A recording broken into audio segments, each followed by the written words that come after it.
Hit piece after hit piece after smear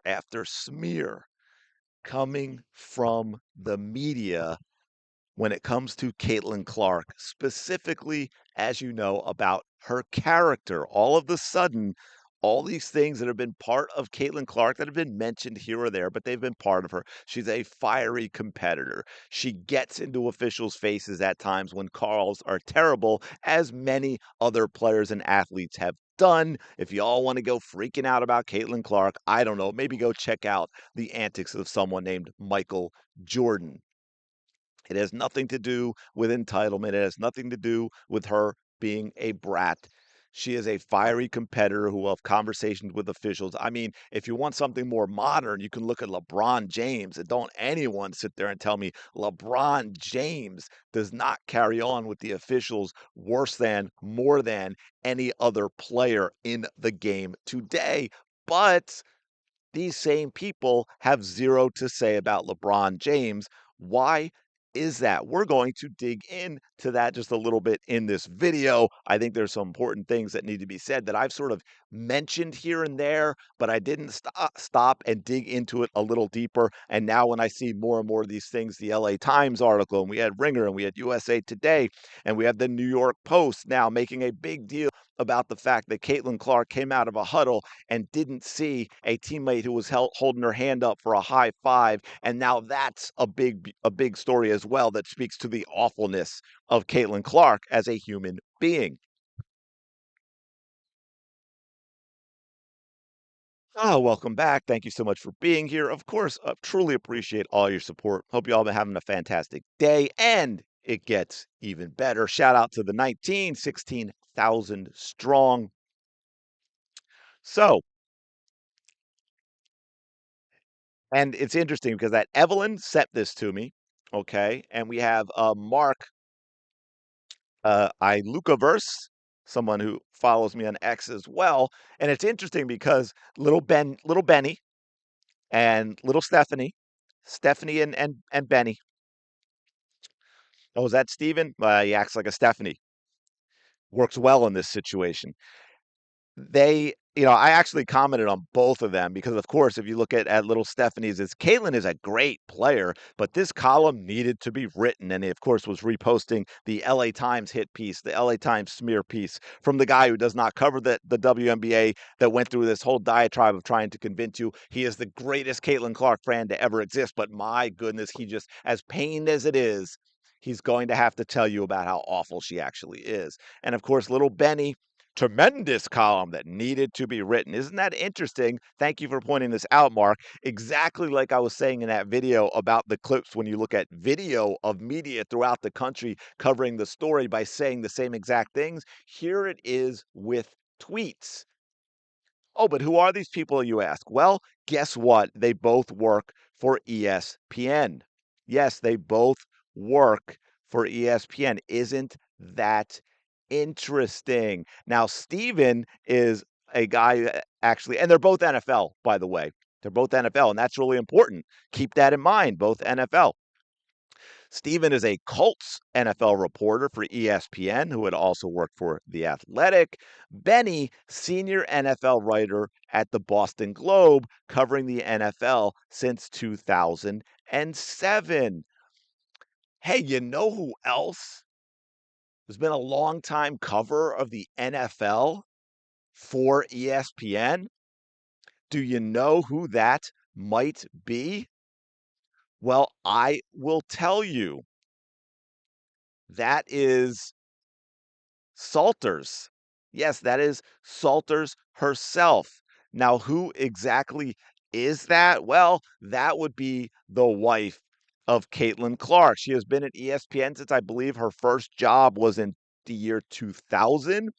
In 2012, she joined Monday Night Football, replaced Susie Colbert because ESPN was moving in a certain direction that if you know who Lisa, right? I'm not losing my mind. Lisa Salters, right? If you know what she looks like and what longtime and popular NFL media personality Susie Colbert looked like, well, you kind of understand The Shift. She became this full-time solo sideline reporter there with Mike Tirico and John Gruden. And she has been there all this time through some other changes as well. So, yeah, she has been with ESPN since 2000. ESPN covering the NFL. You may have heard me mention many times that she is a big time Caitlin Clark hater. And yes, that is the woman married to Stephanie White. So think about that. You have these NFL guys who cover the NFL out there writing the exact same tweet in favor and supportive of an LA Times smear piece on Caitlin Clark. Are you connecting the dots yet? Look, conspiracy theorists nowadays are nothing more than the people that actually tell the inconvenient truth, the truths that cannot and should not be told. So they are labeled conspiracy theorists to discredit them so that you will not listen. The smear campaign in the media is coming from inside the house. It is coming from Stephanie White and her connections. Stephanie White is a player.